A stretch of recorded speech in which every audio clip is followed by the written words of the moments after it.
Video کو like کر کے آگے شیئر ضرور کر دینا۔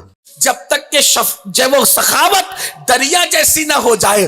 دریا کی سخاوت کیا ہوتی ہے؟ اللہ اکبر، دریا لیتا نہیں ہے بلکہ دریا دیا کرتا ہے۔ اسی لیے تو آپ دیکھیں دریا بہتا رہتا ہے اور اپنا پانی دریا جو ہے وہ سمندر کو دے دیتا ہے، اور دریا کے اندر پانی میٹھا ہوتا ہے۔ اللہ اکبر، سمندر میں پانی زیادہ ہے، توجہ کرنا، پانی سمندر میں زیادہ ہے، دریا کے مقابلے میں وہاں پانی زیادہ ہے، لیکن اللہ دریا کے پانی میں آپ کو سکون ملے گا، اطمینان ملے گا، قرار ملے گا۔ سمندر کے پانی میں آپ کو قرار نہیں ملے گا، سکون نہیں ملے گا۔ جب آپ کبھی سمندر کے کنارے کھڑے ہو کر تھوڑی دیر اس کا مشاہدہ کریں تو ایسا لگتا ہے کہ موجیں اٹھتی ہے اور اٹھنے کے بعد کنارے پر سر پٹکتی ہے، یوں لگتا ہے جیسے کوئی بے چین، جیسے کوئی بے قرار، جیسے کوئی مضطرب بے قراری کے عالم میں اپنا سر پٹک رہا ہو۔ اللہ اکبر، یہ پانی ہے، وہ بھی پانی ہے، لیکن یہ سر کیوں پٹک رہا ہے؟ تو پتہ چلا لینے والا ہمیشہ بے چین رہتا ہے اور دینے والا ہمیشہ پرسکون رہتا ہے۔ دریا لیتا نہیں ہے، دیتا ہے۔ پھر سمندر کا پانی اتنا زیادہ ہونے کے باوجود بھی نہ پینے کے کام آتا ہے نہ کھیتی کرنے کے کام آتا ہے۔ دریا کا پانی پینے کے بھی کام آتا ہے اور کھیتی کرنے کے بھی کام آتا ہے۔ اللہ اکبر، پتا چلا کہ سخاوت میں اللہ نے میٹھاس بھی رکھی ہے، سخاوت میں اللہ نے مقبولیت بھی رکھی ہے۔ اسی لیے غریب نواز فرماتے ہیں دریا کی طرح سخاوت نہ ہو اس وقت تک کوئی اللہ کا دوست نہیں ہو سکتا۔ اسی لیے آپ دیکھیں اللہ کا کوئی بھی ولی آپ کو ایسا نہیں ملے گا جو آپ کو مانگتا نظر آئے، ہر ولی آپ کو دینے والا نظر آئے گا۔ اسی لیے تو ہم کہتے ہیں کہ ولیوں کی نظر ماننے والوں کے مال پر نہیں ہوتی بلکہ ان کے حال پہ ہوا کرتی ہے۔ وہ لوٹنے والے نہیں بلکہ لٹانے والے ہوا کرتے ہیں۔ اسی لیے تو آپ دیکھیں ولیوں کی چوکھٹ پر آپ کو بادشاہ نظر آئے گا، بادشاہ کی چوکھٹ پر آپ کو ولی مانگتا ہوا نظر نہیں آئے گا۔ سبحان اللہ، سبحان اللہ۔ محبوب الہی کی چوکھٹ پر آپ کو بادشاہ تو ملیں گے لیکن محبوب الہی کسی کی چوکھٹ پہ نہیں ملیں گے۔ بابا فرید کی چوکھٹ پر آپ کو بادشاہ تو ملیں گے، بابا فرید کسی بادشاہ کی چوکھٹ پہ نہیں ملیں گے۔ خود خواجہ بزرگ کو دیکھ لیں، بڑے بڑے بادشاہ غریب نواز کے قدموں میں نظر آئیں گے لیکن غریب نواز کبھی آپ کو کسی کے قدموں میں نظر نہیں آئیں گے، اس لیے کہ جو اللہ کا دوست ہو جاتا ہے، من کان للہ کان اللہ لہ، جو اللہ کا ہو جاتا ہے اللہ اس کا ہو جاتا ہے، اور خدا جس کا ہو جائے پھر اسے کمی کس بات کی ہوا کرتی ہے۔ اس لیے اللہ کے ولی دینے والے ہوتے ہیں، اور یاد رکھنا لوگوں کی بھیڑ وہی ہوتی ہے جہاں لینے والے نہ ہو، جہاں دینے والے۔ یہ ولیوں کے آستانے پر کیوں بھیڑ ہے؟ میرا عنوان حالانکہ یہ نہیں لیکن بات نکل آئی تو عرض کروں، بھیڑ یہ دیتے ہیں۔ لوگ کہتے ہیں آج کہ یہ لوگ تو مٹی کا ڈھیر ہے۔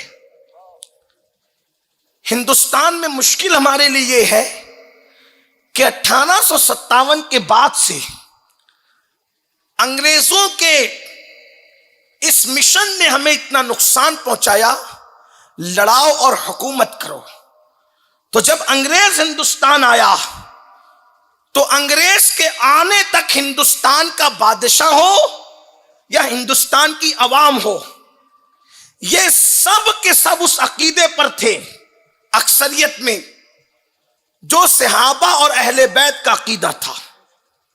کوئی یہاں جھگڑا نہیں تھا، فرقہ واریت نہیں تھی، فساد نہیں تھا۔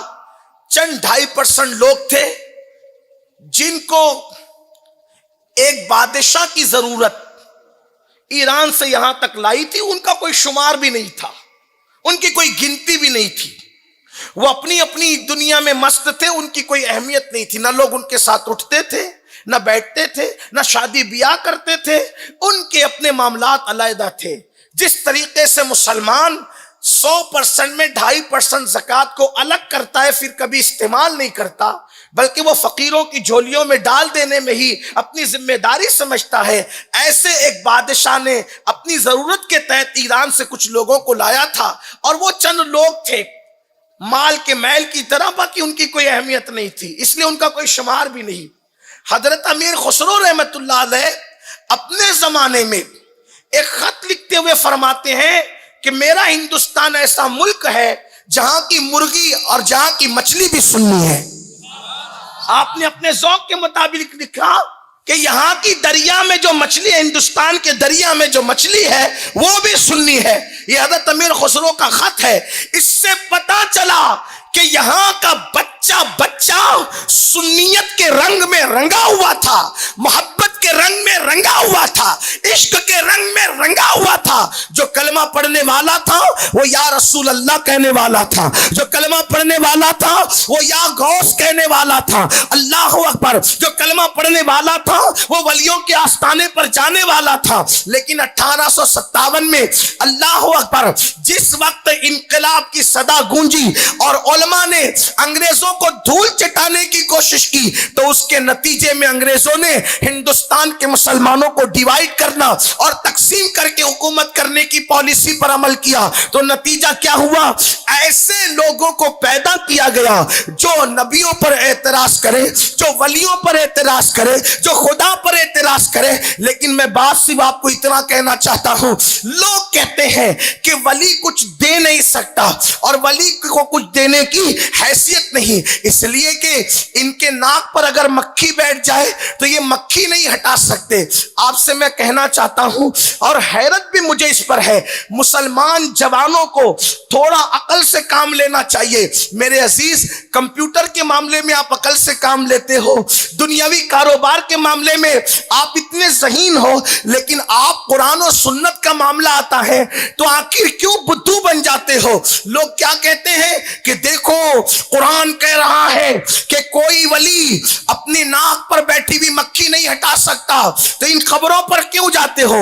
میں پوچھتا ہوں میرے عزیز، جب قرآن نازل ہو رہا تھا مکۃ المکرمہ میں، تو کون سا ولی تھا جس کے مزار پر لوگ بھیڑ لگاتے تھے؟ تو اس کی مخالفت میں قرآن کی یہ آیت نازل ہوئی کہ یہ اپنی ناک پر بیٹھی بھی مکھی نہیں ہٹا سکتے، یہ اپنے نفع و نقصان کے مالک نہیں۔ میرے عزیز، وہاں تو کسی ولی کا مزار بھی نہیں تھا، پھر آخر کس ولی کے؟ ظاہر سی بات ہے کوئی تو ایسی نہ ایسی گندگی ہوگی جس کے خلاف یہ آیت نازل ہوئی۔ قرآن کی آیتیں یوں ہی تھوڑی اتر گئی، ایسا بیک گراؤنڈ بنا، ایسا پس منظر بنا، اس پس منظر میں یہ آیتوں کا نزول ہوا۔ تو مکے میں کس ولی کا مزار تھا جہاں پر لوگ بھیڑ لگا رہے تھے؟ اس کے خلاف آیت نازل ہو رہی تھی۔ تو جب اللہ کے رسول تشریف لائے تو وہاں کسی ولی کا ایسا مزار تو تھا نہیں کہ جہاں لاکھ لوگ جا کر کے